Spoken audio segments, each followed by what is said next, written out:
If I can, I want to bring in Chris-Grollnek. And as I bring in this new guest, I want to tell you that what you're seeing is some new video that has come into News Nation. It's really hard for me to tell you exactly what you're seeing, but safe to say that this is the Lewiston area, some of the police activity that has come in, obviously captured by viewers who have sent this in to us.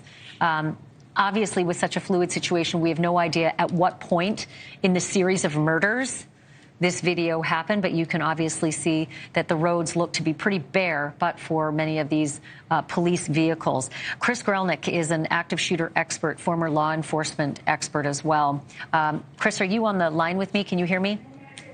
I can hear you, Ashleigh. It's good to be with you. I wish it wasn't under these circumstances. I so am exhausted from saying those words, Chris, and I feel you. I mean, this is just so devastating, and each one seemingly worse than the last. I was at Newtown, though, so I still have that. Chris, just give me your thoughts as you hear the facts as they're unfolding. I think the police have a tremendous monumental task of seeking the shooter. They're working, obviously, with the local FBI and, at this point, D.C., with the Attorney General releasing a statement. Unfortunately, his statement's not going to be able to help anyone right now beyond monetary help, if you will, for tomorrow and other resources, because it really unleashes everything. And I'd push back just a little bit. Your other guest was phenomenal of his reporting, the network person, and said the local FBI office is, equipped to deal with things like this. Actually, this is where the FBI headquarters comes in and flies in resources like no other scene. An active shooter is unique because no one, it's not a call for service. It's not something you were expecting. You're not going to witness violence firsthand. It's not a one-off violent encounter between one-on-one.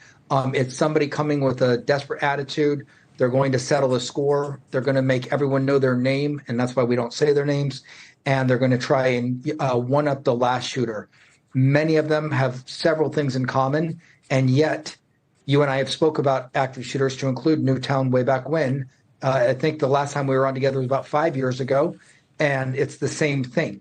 We are all in shock when we call for A, gun control, or B, assistance mental health, and we can't meet in the middle somewhere of let's help the would-be victims, because the police are well-funded on what to do. They're going to do a great job.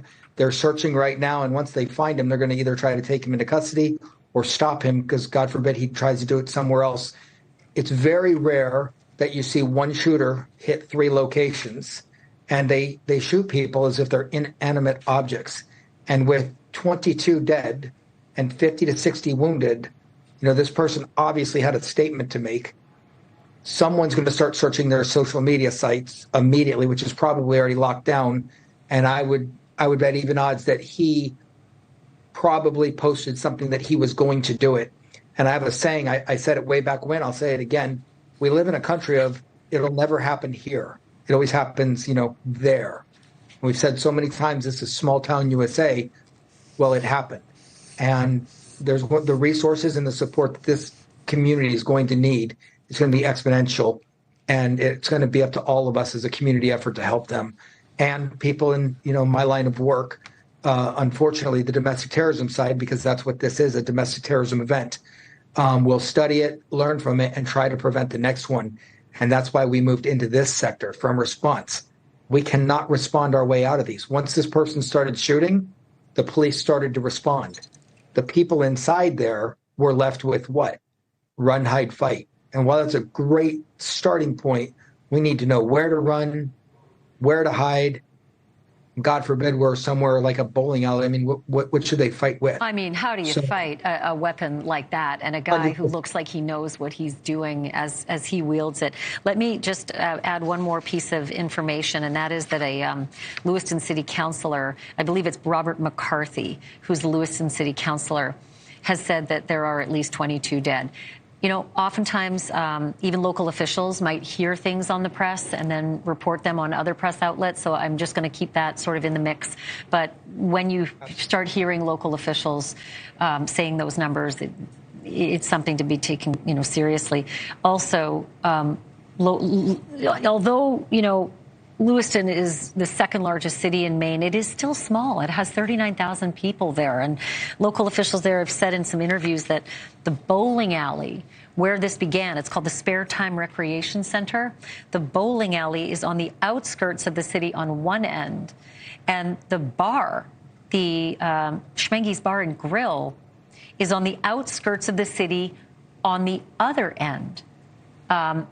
Sort of hard to understand what that would be about, whether there were specific people in these locations. And don't forget, the Walmart facility is the third location.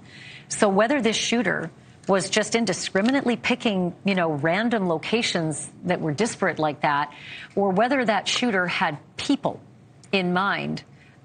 Chris-Grollnek, can you weigh in on that in one way or another, just seeing the pattern of locations? Well, I think the outside the boundaries of what we see as a pattern probably will produce a pattern. Very rarely do these people wake up one day and say, I'm going to become an active shooter. They study prior shootings, they make plans, they make maps, they post it on social media, they tell a friend, and they telegraph their intentions. It's usually over some type of grievance. We've seen it in family violence, workplace violence, mentally challenged people, bullied people, students, etc. And we need to address all of those things to look at what you just asked. Is there any type of pattern? I think it's obscure enough to say a restaurant, a workplace, and a place of recreation like a bowling alley, 3 different venues, 3 different types of people, a long way to drive if you are thinking of it from terms of a killer's perspective. The person's going to execute X amount of people, or as many as he can in his brain, and then get in his car and have the frame of mind to drive across town to another location. What most people watching, your viewers, that may not realize, imagine the most tumultuous time in your life where your adrenaline spikes. You can barely lift your legs. You can barely breathe. This person had the wherewithal to get into a car and drive to 1, then 2, and then a 4th location where he tried to escape, and appears he's at large now. I don't know that to be true, but for all intents and purposes, not in custody. These murders were fuel. These murders fueled what he was doing. We say it a lot, Chris-Grollnek, sorry we were meeting under these circumstances again. Yeah. Don't go anywhere. Your analysis of this has been invaluable. I'm going to fit in a quick break. When we come back after the break, someone